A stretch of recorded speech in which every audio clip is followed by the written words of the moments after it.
میں نے تمہارے چہرے پر جو سکون اور مسرت دیکھی تھی اس نے میرے آنسو نکال دیے۔ میں تم سے پوچھنا چاہتی تھی کہ یہ سکون تمہیں کس نے دیا ہے۔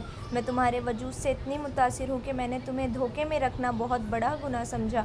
میں تمہیں یہ کہنا چاہتی تھی کہ میں تمہیں اپنے متعلق ہر ایک بات بتا دوں گی۔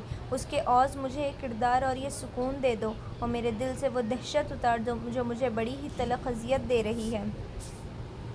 مگر تم نے میری بات نہ سنی۔ تمہیں فرض عزیز تھا۔ اس نے احمد کمال کے دونوں ہاتھ پکڑ لیے اور کہا، تم شاید اسے بھی دھوکہ سمجھو لیکن میرے دل کی بات سن لو۔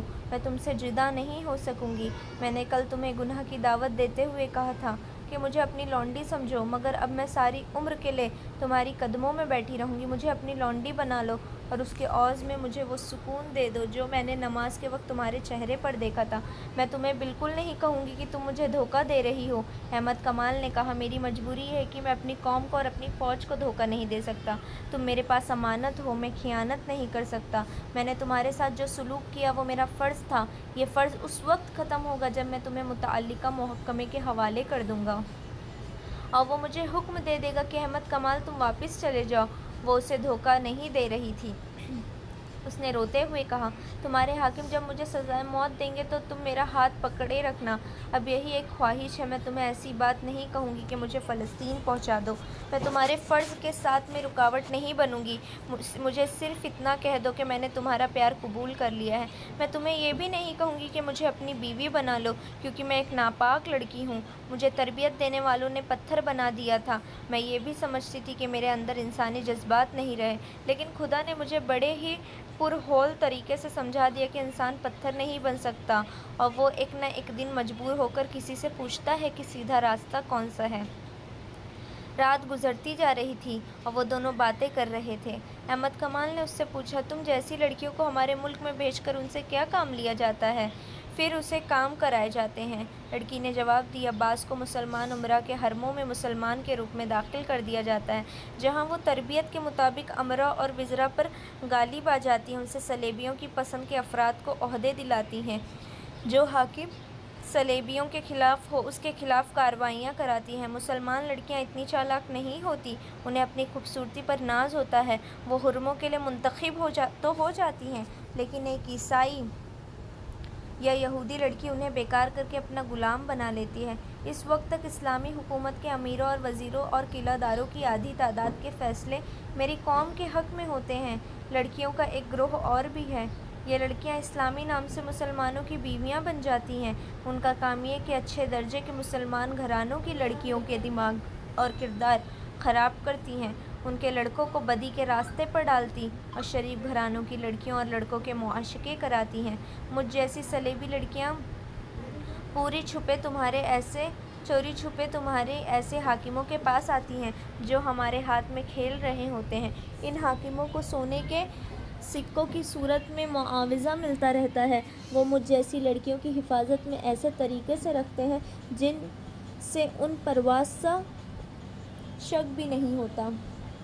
یہ لڑکیاں اعلیٰ درجے کے حاکموں کے درمیان رکاوٹ اور غلط فہمیاں پیدا کرتی ہیں اور صلاح الدین ایوبی اور نور الدین زنکی کے خلاف ناپسندگی پیدا کرتی ہیں۔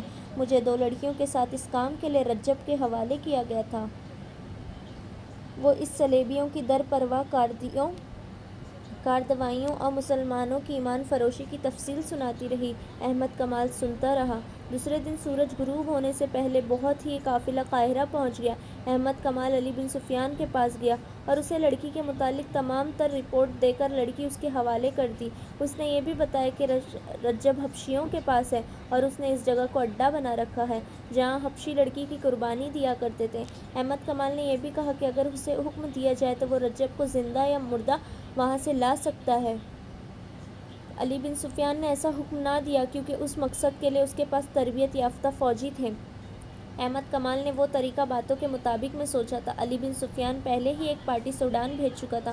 اس نے لڑکی سے تفتیش کرنے سے پہلے 4 نہایت ذہین کماندار بلائے اور انہیں احمد کمال کے حوالے کر کے حکم دیا کہ اس کے مطابق وہ سوڈان فوراً چلے جائیں اور رجب کو لانے کی کوششیں کریں۔ اس نے احمد کمال کو واپسی سے پہلے آرام کے لیے بھیج دیا اور لڑکی کو اپنے پاس بلایا۔ لڑکی سے اس نے پہلا سوال کیا۔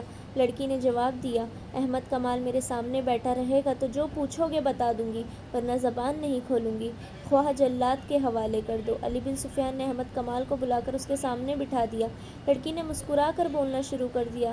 اس نے کچھ بھی نہ چھپایا اور آخر میں کہا، مجھے سزا دینی ہے تو دو، میری ایک آخری خواہش پوری کر دو، میں احمد کمال کے ہاتھ سے مرنا چاہتی ہوں۔ اس نے تفصیل سے سنا دیا کہ وہ احمد کمال کی مرید کیوں بن گئی ہے۔